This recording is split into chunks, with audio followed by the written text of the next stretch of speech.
আমরা মানুষরা একটা জীবন এটা ভাবতে ভাবতে কাটিয়ে দিই, লোকে কী বলবে, এটা করলে মানুষ কী বলবে, এটা দেখলে ও কী বলবে।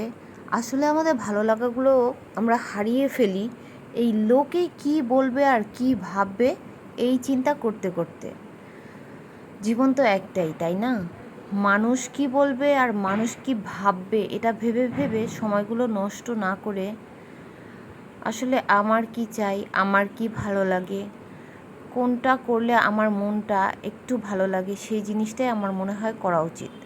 কারণ দিন শেষে আপনি যখন খারাপ থাকবেন আপনাকে সান্ত্বনা দেওয়ার কেউ থাকবে না।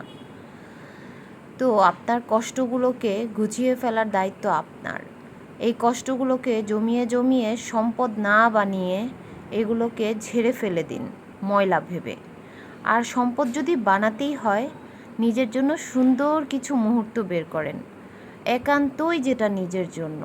আর ওই একান্তই একাকিত্বটাকে এনজয় করেন, আর ওই ভালো মুহূর্তটাকে সম্পদে তৈরি করেন, যেই জিনিসগুলো আপনি বৃদ্ধ বয়সে মনে করে শান্তি পাবেন। এই যে দেখেন, আমি নিজের গাছের তুলসী পাতা আর এই যে পুদিনা পাতা এই দুটোকে নিয়ে বানিয়ে ফেললাম একটা হার্বাল টি।